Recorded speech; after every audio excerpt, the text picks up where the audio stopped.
UTL solar solar लावणार आणि सबसिडीही मिळवून देणार। मराठीसह 5 भाषांना अभिजात भाषेचा दर्जा। विधानसभा निवडणुकीच्या तोंडावर केंद्र सरकारचा मोठा निर्णय। मराठी भाषा भारताचा अभिमान असल्याचं म्हणत मोदींकडून अभिनंदन। मुख्यमंत्री शिंदे यांच्याकडून पंतप्रधान मोदींचे आभार। तर आज माय मराठीच्या इतिहासातील ऐतिहासिक दिवस। उपमुख्यमंत्री देवेंद्र फडणवीसांची प्रतिक्रिया।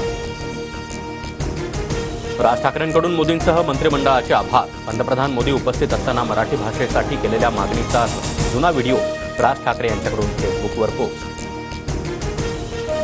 निवडणुका हरत आहेत म्हणून मराठीला अभिजात भाषेचा दर्जा दिला। मराठी माणसाच्या नोकऱ्या गुजरातला गेल्या त्या परत आणा। आदित्य ठाकरेंची सत्ताधाऱ्यांवर टीका। हर्षवर्धन पाटील भाजपला सोडचिठ्ठी देत शरद पवारांचं तुतारी चिन्ह हाती घेणार। 6 किंवा 7 तारखेला पक्षप्रवेश करण्याची शक्यता। पक्षप्रवेशासंदर्भात जयंत पाटील घोषणा करणार। भाजपमध्ये अन्याय झाला तरी मूळ पक्ष सोडत नाही। मात्र हर्षवर्धन पाटलांचं मत वेगळं असू शकतं। चंद्रकांत पाटील यांची प्रतिक्रिया। माजी आमदार राजेंद्र देशमुखांचा भाजपला रामराम। शरद पवार गटामध्ये प्रवेश केल्याचं जाहीर। खानापूर आटपाडी विधानसभा लढण्यास इच्छुक। दसरा मेळाव्याला शहांच्या वक्तव्याचा फडशा पाडणार। मशाल गीताच्या लॉन्चिंगवेळी ठाकरेंचा इशारा। तर एकनाथाच्या नावानं तोतईगिरी करणारे खूप दिसतात। ठाकरेंची शिंदेंवर टीका। पाकिस्तानची बोली बोलणाऱ्या राक्षसांचा संहार आई जगदंबा करेल। नाव न घेता शिंदेंचा उद्धव ठाकरेंवर पलटवार।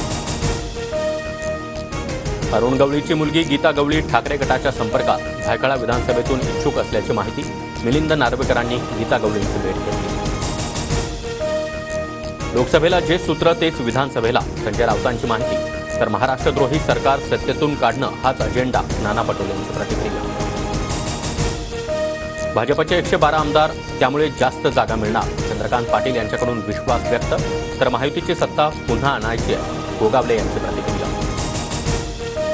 पुण्यात स्कूल व्हॅनमध्ये 2 चिमुकलींवर चालकाकडून अत्याचार। आरोपी संजय रेड्डीला 8 तारखेपर्यंत पोलीस कोठडी।